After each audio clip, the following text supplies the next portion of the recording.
I hired an investigator and discovered that my husband has been having an affair during his work trips, but I don't know what to do because we have two small kids, and he funds our lifestyle. Posted by u/throw-ra London mum. My husband, 47M, and I, 44F, have been married for just over a decade, and it has been, for the most part, a loving marriage centered around our two beautiful children. Of course, I've had grievances. He travels a lot for work, is constantly glued to his phone, and sometimes abruptly pops out for errands that he has always been incredibly vague about. Initially, these didn't concern me too much. He has a very demanding job that has allowed us to have a lifestyle I never thought possible, enabled me to leave work to be with the children, take us on wonderful holidays, and send the children to a great school. I always felt that complaining to him about his work, phone, computer, and random emergencies would be selfish, considering everything he does for us. However, 2 weeks ago, I started getting really suspicious after I found a condom in the inside pocket of his blazer. There was no reason for him to have it there, as we only ever have sex at home, and frankly, it isn't something we do as often as we used to.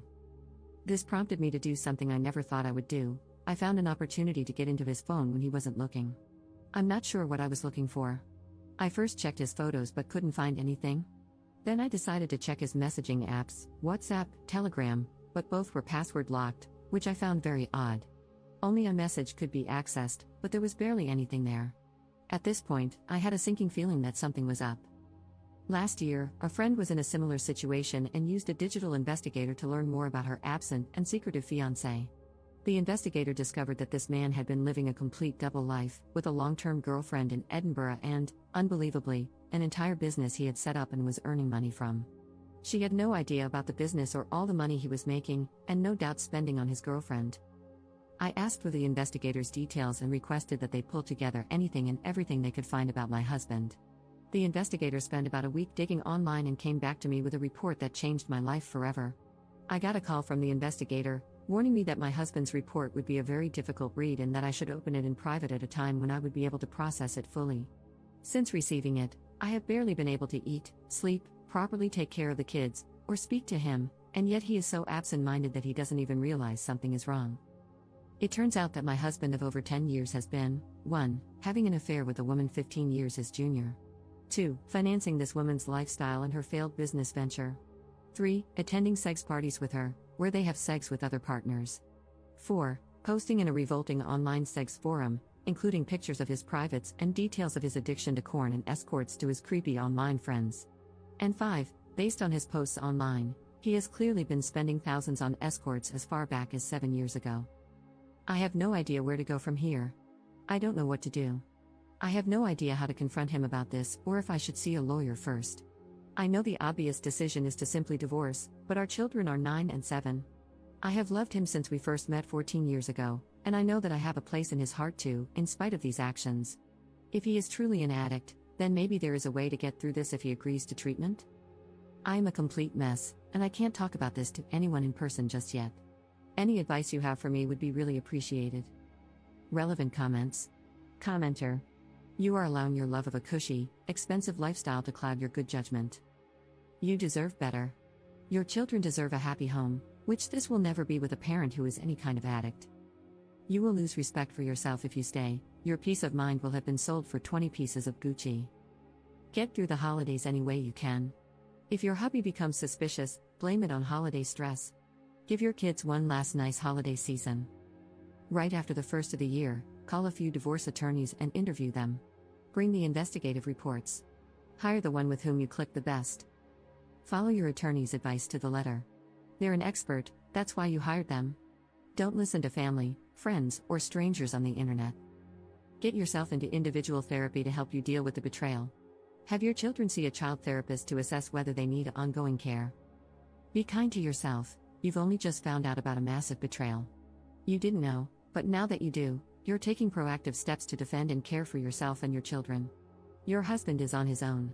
He can get into therapy or not, it's not your problem, and don't take it on as one. Your plate will be plentiful with your business and that of your 2 children. Wishing you and your children a peaceful and joy-filled 2025 as you move together into a new life. Ops response. Thank you so much for this comment. This was one of the most useful ones I have gotten, and I truly took it to heart. I have yet to get into therapy, as I simply haven't had time for it yet, but I am planning to the moment things start to slow down a bit. Update 6 weeks later. This is an update to my original post from around a month ago. Firstly, I'd just like to thank almost every single one of you who has commented to offer me advice or messaged me privately. I took a lot of advice on board, especially from a legal standpoint, and this has proven to be of great benefit. I apologize for my long absence and lack of replies. I hope the update below explains it. I chose to wait until after New Year's as I did not want to rob the children of one last Christmas and New Year's holiday as a family. In the meantime, I researched solicitors and sought recommendations from trusted friends. Rather humiliatingly, after much urging on this website, I also scheduled and went through with an STI test. It was horrifically embarrassing, but I am relieved to say that it came back negative. I don't know how I could have coped if he had gotten me sick because of his revolting actions. He made my job incredibly easy by flying out for a work trip, not that anything he says could ever be trusted, on the 2nd, and I immediately got the ball rolling, met with the solicitor, packed up all of his belongings into 6 suitcases, had the locks changed, and spoke to a child psychologist to work out the best way to explain things to the kids, who are far too young to understand the full picture, of course. Fast forward to a week later, and upon his return, I, having made sure the children were picked up by my mother after school, greeted him with a hallway full of suitcases and divorce papers. I had printed out the report in full and started walking him through it before he broke down in tears. It was a compulsion, he was unbelievably stressed, and if I left him, he would have no choice but to marry the other woman, whereas he would end it immediately if I took him back. This last part was truly the nail in the coffin. I don't think he even realized just how manipulative a comment that was. After hours of back and forth and his groveling, he gave up. He was left at the bottom of the stairs in the entrance to our home with his suitcases, waiting for a cab to take him to God knows where. There is still a lengthy legal process ahead, and unfortunately, it turns out that his infidelity doesn't really impact how assets might be divided following the legal battle. However, I'm confident that my solicitor will get the outcome I need to keep the house and live independently. In terms of the children, I would rather not discuss them to maintain privacy, but it has been an incredibly difficult adjustment, and sometimes I do feel guilty. As for myself, I am still completely heartbroken, and frankly, I don't ever hope to find love again. I just don't think I can quite trust like that anymore. Finally, I'd just like to add that while most comments have been lovely and supportive, I did receive a number of comments and private messages blaming me for my soon-to-be ex-husband's behavior, claiming I did not give him sufficient sexual attention and that I shouldn't complain because he provided me with a certain lifestyle. Firstly, these comments are awful and betray a repulsive worldview regarding sex, intimacy, and marriage.